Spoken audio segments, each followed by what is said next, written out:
नमस्कार। तो मोहन बगान फैंस ने नहीं सोचा होगा कि उड़ीसा एफसी पहले सेमीफाइनल के लेग में उनको हरा देगा। मैंने भी नहीं सोचा था कि इतना खतरनाक कुछ होगा, क्योंकि एक इतना अच्छा कॉन्फिडेंस लेकर आ रही थी मोहन बगान कि किसी ने नहीं सोचा होगा कि ऐसा कुछ होगा। हालांकि देखिए, कुछ पॉजिटिव साइड थे उड़ीसा की साइड कि एक तो होम गेम और होम में बहुत स्ट्रांग है उड़ीसा एफसी, और ये चीज उन्होंने दिखाई। मोहन बगान ने जो मिस्टेक्स करी है उनके ऊपर उन्होंने चांस को कन्वर्ट किया, सिंपल सा। और कुछ मिस्टेक्स उड़ीसा एफसी ने करी, लेकिन उसके ऊपर कन्वर्ट नहीं कर पाया गोल मोहन बगान। हालांकि चांसेस बोलेंगे तो मोहन बगान ने भी बनाए हैं, शॉट्स अटेम्प्ट भी लिए हैं।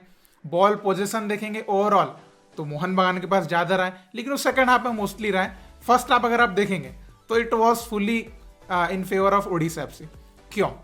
एक तो देखिए उनकी मिडफील्ड चलिए, आप देखिए मोहन बगान की सबसे मेन प्रॉब्लम, जो अभिषेक सूर्यवंशी हर मैच में टॉप क्लास प्रदर्शन देते हैं, काउ को जो टॉप क्लास प्रदर्शन देते हैं, इस मैच में उनको टोटली मतलब कि भाई वो दिखे ही नहीं है। तो जिनके ऊपर डिपेंडेंसी थी, अगर वो प्लेयर नहीं चलेगा तो फिर कैसे काम चलेगा। तो मिड में ये प्लेयर नहीं चले, इसकी वजह से आपने देखा अहमद जाऊ तो मतलब फुल ऑन, आप जहां देखे अहमद जाऊ दिखेंगे। डिफेंस में अहमद जाऊ, अटैक में आपको बॉल्स दिख जाएगी अहमद जाऊ, मिडफील्ड पूरा कंट्रोल अहमद जाऊ के पास।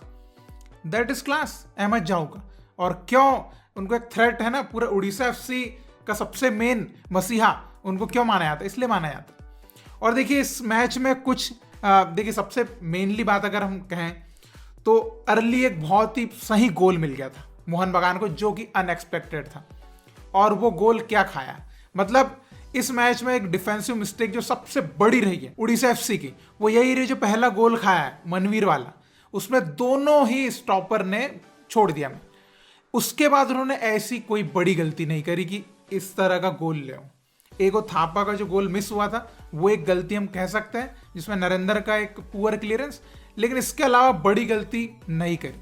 लेकिन मोहन बगान ने आप देखिए दो गलती करी। एक तो पहला गोल डेलगाडो, मतलब कॉर्नर पे अगर कोई अपने फुट से गोल मार रहा है, मतलब कितना फ्री है वो, उनको क्लियरली अनमार्क रखा गया।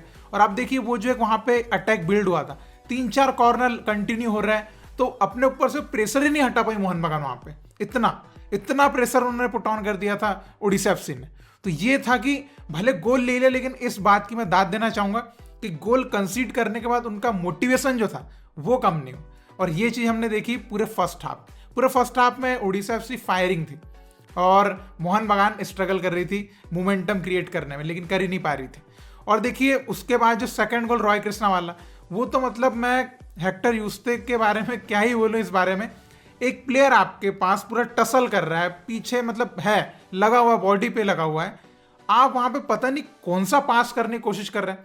वहां क्लियरली आपने बैक पास कर देना था विशाल कैद के लिए, एक या तो आपने क्लियरेंस मार देना था बहुत बड़ा वाला, एकदम मतलब खतरनाक वाला क्लियरेंस, नो नॉनसेंस वाला। आप इतना लाइट कैसे, वहां पर रॉय कृष्णा आपके पीछे इतना तेजी से, आप इतना लाइट वहां पे इतना लाइट कर लिए कि रॉय कृष्णा बॉल लेके चले गए, गोल मार के चले। और मोहन बगान की टीम में भाई मैं प्लेयर से इंप्रेस नहीं हो पाया इस मैच में, इंप्रेस नहीं हो पाया, क्लियरली बोलूंगा। पैटिटॉस थोड़ा एफर्ट उनके दिखे मुझे, वरना लिस्टर कोलासो के कोई एफर्ट उतने ज्यादा मुझे दिखे नहीं, उस तरीके का एक गेम प्ले नहीं नजर आया। मनवीर ने गोल किया ठीक है, उसके अलावा कोई ऐसा थ्रेट उन्होंने पैदा किया हो नजर नहीं आया। सादिकू वॉज एकदम मतलब स्विच ऑफ, मतलब सादिकू को तो चेंज कर देना था सेकंड हाफ के स्टार्ट में, क्योंकि लिटरली उन्होंने फर्स्ट हाफ में कुछ नहीं करा और सेकंड हाफ में फालतू एक 1 मैन डाउन भी कर लिया। तो सादिकू का तो फर्स्ट हाफ का परफॉर्मेंस देख के सेकंड हाफ में उनको डायरेक्ट चेंज मारना था, जैसे अभिषेक को कर लिया था कि दीपक टांगरी को इन कर दिया। एकदम क्लेवर था कि दीपक टांगरी को लेके आ गया, ठीक है, लेकिन आपने आगे भी चेंज कर सकते थे मे बी कुछ, क्योंकि सेकंड हाफ में थोड़े से कुछ चांसेस बने भी थे मोहन बगान के।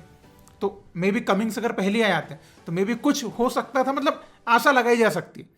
और देखिए उड़ीसा एफसी भाई पूरा टीम वर्क था, फर्स्ट हाफ में उन्होंने मैच विन कर लिया था, टीम वर्क था। आपने देखा डिफेंस एकदम मुस्तैदी से डिफेंस की गई है। एक अच्छी चीज क्या हुई उड़ीसा के साथ कि उन्होंने फर्स्ट हाफ में 2-1 की लीड ले ली, तो सेकंड हाफ में जब आया तो टेक्टिकली वो थोड़े से एक डिफरेंट अप्रोच के साथ आए, भाई डिफेंस टाइट रखना है और काउंटर्स पे जाओ, ज्यादा वो नहीं। और इस मैच में तो ऐसा लग रहा था कि मतलब वो है ना स्विच हो गया कि मोहन बगान का जो फ्लेवर है उड़ीसा एफसी में दिखाई दे रहा था, और उड़ीसा एफसी का जो एक पेस स्लो और ये सब चीजें मोहन बगान में दिखाई दे रही थी। तो भाई मतलब मोहन बगान अब सेकंड लेग में अगर इस तरीके की अप्रोच के साथ जाएगा तो फिर तो ना जीत पाएगा, ये तो मैं क्लियरली बोल रहा हूँ। उनको वहां पे अपनी अप्रोच एकदम बहुत ही भाई एग्रेसिव अटैकिंग ये रखना चाहिए। भले ये बोल सकते कि हाँ अवे है तो यहाँ पे थोड़ा सा रहता है कि अवे में ना टीम्स थोड़ा सा प्रेशर रहता है उनके ऊपर, तो ठीक है समझ रहे हैं। लेकिन भाई आप मिस्टेक्स कैसी करी आपने, मतलब मैन ऐसे छोड़े आपने और ऐसा सिली, तो उसके ऊपर तो क्या ही उसका क्या अल्टरनेटिव निकलेगा। टैक्टिकल अलग चीज होती है, इंडिविजुअल मिस्टेक्स अलग चीज होती है। और भाई रॉय कृष्णा ने इस मैच में दिखाया कि why he is ISL legend.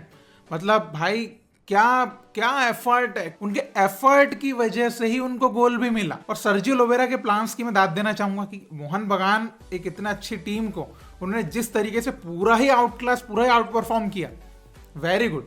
और ईसाक के साइड से मैं गोल चाहता था कि ईसाक के साइड से गोल आता तो मुझे अच्छा लगता, क्योंकि उस बंदे ने बहुत एफर्ट डाले इस मैच में, बहुत। लेकिन वही है कि ईसाक को कुछ कुछ जगहों पर इंडिविजुअली ना सोचकर थोड़ा सा टीम गेम के हिसाब से सोचना चाहिए, तो मे भी उनका असिस्ट आया था, ये हमको देखने को मिल सकता था। और देखिए मोहन बगान के प्लेयर्स के साइड से अप टू द मार्क वाला परफॉर्मेंस नहीं दिखा हमको।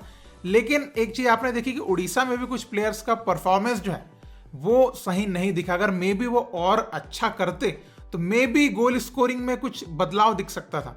जैसे दोनों ही जेरी का परफॉर्मेंस बिलो एवरेज दिखा, मतलब जेरी लालरेंजवाला के साइड से भी डिफेंसिव एरर्स हमको देखने मिले, और आगे जो जेरी हमारे जो आगे फॉरवर्ड खेलते हैं उनका परफॉर्मेंस भी हमको अप टू द मार्क नहीं दिखा।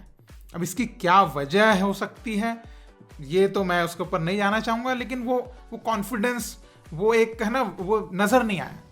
तो मैं इसी को, मतलब यही चीज़ मेरे दिमाग में चल रही है कि नेक्स्ट मैच में कैसे डील करेंगे, क्योंकि नेक्स्ट मैच में मोहन बगान सॉल्ट लेक में खेल रही है, थोड़ा डिफरेंट एटमॉस्फेयर रहेगा, फैन सपोर्ट बहुत ज़्यादा रहेगा, तो वहाँ पर प्रेशर बहुत रहेगा उड़ीसा FC पे। और उड़ीसा FC में भी देखिए जो स्टॉपर की जो उनकी जोड़ी है डेलगाडो फॉल, वो टूट चुकी है, नेक्स्ट मैच में अवेलेबल नहीं है, बिकॉज रेड कार्ड मिल चुका है डेलगाडो को। तो नेक्स्ट मैच में नरेंद्र के साथ डायरेक्टली स्टार्ट करने वाले हैं। तो अभी क्या हो सकता है कि एक एक्स्ट्रा फॉरेनर यहाँ पे खिलाया जा सकता है आगे, ये एक चीज हो सकती है उड़ीसा FC को फायदे की बात कि एक एक्स्ट्रा आप जो है रॉय कृष्णा, डिएगो मोरिसियो दोनों के साथ जा सकते हो, मतलब कि अगले मैच में। तो ये थोड़ा सा पॉजिटिव भी है, लेकिन डिफेंसिव साइड थोड़ा सा नेगेटिव है, क्योंकि ज्यादा अच्छा कॉम्बिनेशन फॉल और डेलगाडो का है। तो इसको थोड़ा सोचना पड़ेगा कि कैसे भी जो है सर्जियो लोबेरा इसको इस चीज को मैनेज करने वाला है। और सेम टाइम पे अभी देखिए कि मोहन बगान के पास भी दिक्कत होगी कि सादिक को अभी अवेलेबल नहीं है नेक्स्ट मैच के लिए।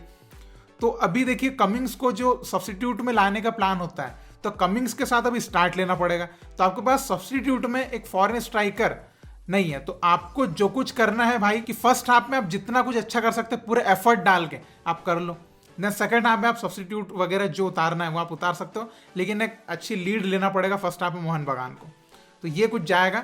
बाकी इसके ऊपर हम एक प्रीव्यू उसमें दूसरी वीडियो में बात करेंगे कि क्या प्लानिंग हो सकती है, किस तरीके से जा सकते हैं। और उड़ीसा FC इस जीत के साथ कहने के थोड़ा पॉजिटिव अभी रहेगी और कॉन्फिडेंट भी रहेगी। और यहाँ पर एक बात हमने इस मैच में देखी, रेफरीज को लेकर कुछ सवाल उठे कि जो उन्होंने रेड कार्ड्स वगैरह दिखाए हैं। तो देखिए रेफरीज के ऊपर मैं शुरू से एक ही चीज कह रहा हूँ कि इस मैच में भी उन्होंने कुछ डिसीजन अच्छे दिए, कुछ डिसीजन उन्होंने अजीब दिए। और जो हैंडबॉल वगैरह को लेकर डिसीजन है, तो उसमें मैं एक ही चीज कहूंगा कि भाई इंटेंशनली अगर कोई चीज दिख रही है रेफरी को तो दे सकता है, ये एक सिंपल सी। और देखिए हमारे पास VAR तो है नहीं कि वो रीचेक करें और फिर उसके ऊपर जो फैसला बदल दें, तो ये है नहीं।